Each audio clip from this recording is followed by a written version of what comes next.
Assalamualaikum warahmatullahi wabarakatuh. Ala la tanalul ilma illa bisittatin sa'ummika amma jumu'iha bibayanin Zukain wa hirsin wa istibarin wa bulghatin wa irsadu ustadin wa tula zamani. Sahabat syiar yang dimuliakan oleh Allah SWT, alhamdulillah pada hari ini kita dapat berjumpa kembali dalam acara yang pastinya kita tunggu-tunggu di kita nanti-nanti. Semoga dengan acara ini Allah selalu memberikan hidayah kepada kita semua ta'ala, serta Allah juga selalu memberikan rahmat, lindungan kepada kita, serta ridhonya dalam Allah SWT. Serta salawat dan salam tak lupa pula kita haturkan kepada Sang Junjungan Alam, yang mana beliau adalah satu-satunya Nabi yang sangat disayangi oleh Allah SWT, yang sangat dikasihi oleh Allah SWT. Saking sangat sayang dan dikasihinya, nama beliau sudah tersanding sebelum beliau diciptakan di dunia ini. Bahkan saking sangat sayang dan cintanya kepada Nabi Muhammad SAW, Allah berkata dalam hadis qudsi, "Lau kana Muhammadin ma khalaqtu aflam." Kalaulah bukan karena Nabi Muhammad SAW, tidak akan kuciptakan dunia yang fana ini. Hadirin sahabat syiar yang dimuliakan oleh Allah SWT, kita bahas tema hari ini tentang bagaimana upaya agar ilmu itu lekat kepada kita. Para ulama telah merumuskan agar ilmu itu bisa melekat kepada diri kita, maka ulama merumuskan 6 hal. Seperti yang saya buka di awal tadi, ala la tanalul ilma. Ketahuilah bahwasanya tidak akan didapatkan suatu ilmu illa bisittatin, kecuali dengan 6 perkara. Yang pertama zukain, cerdas. Banyak orang pintar tapi sedikit orang cerdas. Orang pintar belum tentu cerdas, tetapi orang cerdas sudah pasti pintar. Kenapa banyak koruptor di sana? Karena mereka kurang kecerdasannya. Orang yang cerdas dia bisa memilih mana yang hak, mana yang batil, mana yang halal, mana yang haram. Orang yang cerdas juga bisa memilah-milih mana yang baik dan mana yang buruk. Begitu juga kita ketika menuntut ilmu, kita harus cerdas. Bahkan kecerdasan ini haruslah di atas rata-rata. Kenapa harus demikian?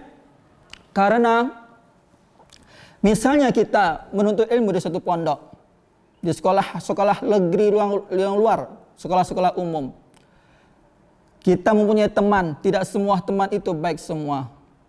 Ada teman yang baik di depan, tetapi menawarkan hal-hal buruk di hadapan kita.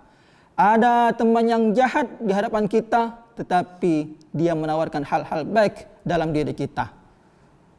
Maka disinilah perlu kecerdasan untuk memilih teman.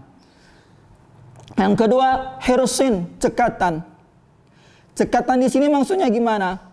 Cekatan di sini maksudnya ialah ketika ada guru menyampaikan suatu ilmu yang keluar dari kalamnya, yang keluar dari perkataan lisannya, maka kita sebagai thalabul ilmi yang sejati, penuntut ilmu yang sejati, harus siap-siap untuk mencatat apa saja yang dia keluarkan, apa saja yang dia kalamkan. Itulah tanda-tanda orang yang cerdas, maka dia akan mempunyai banyak catatan. Walhasil ada seorang ulama, anak dari ulama, yaitu anaknya dari Abu Hasan bin Ahmad Baharun. Beliau ketika menuntut ilmu di kota Madinah dengan gurunya yaitu Al-Habib Zain bin Smith, beliau menghasilkan catatan setebal ini dan diberikan nama kitabnya Al-Fawaidul Mukhtarah. Kalam-kalam yang terpilih dari lisan baginda guru besar beliau yaitu Al-Habib Zain bin Smith. Yang ketiga, istibar, sabar.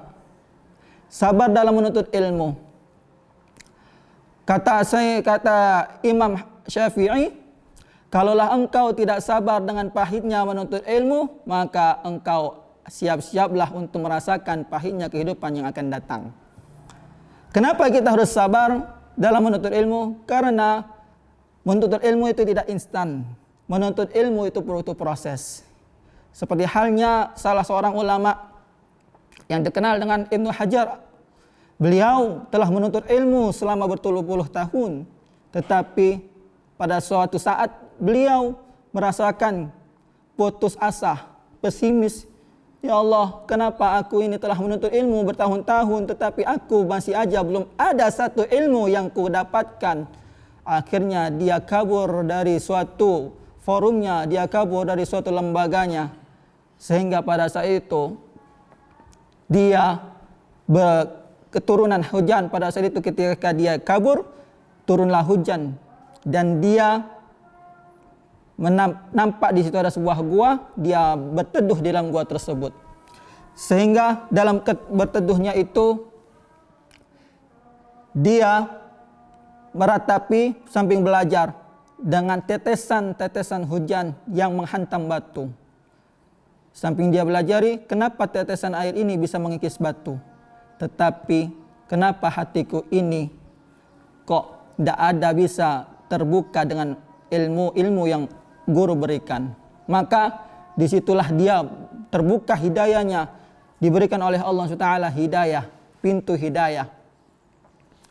Ketika itu dia berniat kembali, ya Allah, aku niat untuk menuntut ilmu sungguh-sungguh, maka tolonglah aku. Perantara dia tawakalkan kepada Allah SWT, dia kembali ke dalam lembaga pendidikannya. Walhasil sekarang banyak kita temukan nama-nama beliau harum di telinga masyarakat. Indah namanya di tulisan-tulisan kitab di karangan ulama. Yang keempat yaitu bulaghah, memiliki biaya. Kenapa kita harus memiliki biaya? Karena kata Imam Ali karamallahu wajhah, ana abadun liman allamani. Aku adalah seorang hamba bagi yang mengajarkanku. Biaya bukan cuma berupa material, tapi biaya juga bisa berupa tenaga kita. Ketika kita mengabdikan diri kita kepada sang guru yang mengajarkan kita, itu adalah termasuk biaya yang kita keluarkan. Memang tidak banyak semua orang dilimpahkan rezeki oleh Allah, tetapi semua orang pasti dilimpahkan tenaga oleh Allah. Maka dari itu, bagi yang tidak mempunyai biaya, gunakanlah tenaganya untuk mengabdikan diri kepada gurunya sebagai pembiayaan. Yang kelima ialah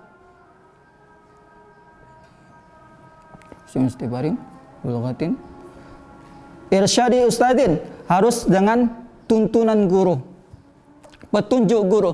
Kenapa harus dengan petunjuk guru? Karena guru yang tahu kemampuan kita di mana. Karena guru tahu kita ada di posisi mana, maka butuhnya kita untuk petunjuk dari guru itu supaya kita tidak sesat di jalan kemudian. Dan yang terakhir adalah tulaz zamani. Sepanjang hayat banyak sekarang yang terjadi di kalangan penuntut ilmu, ketika dia sudah selesai dari suatu lembaga pendidikannya, dia merasa lebih angkuh, lebih hebat daripada gurunya, lebih tinggi daripada gurunya. Itu adalah suatu cara yang salah. Itu adalah suatu adab yang salah.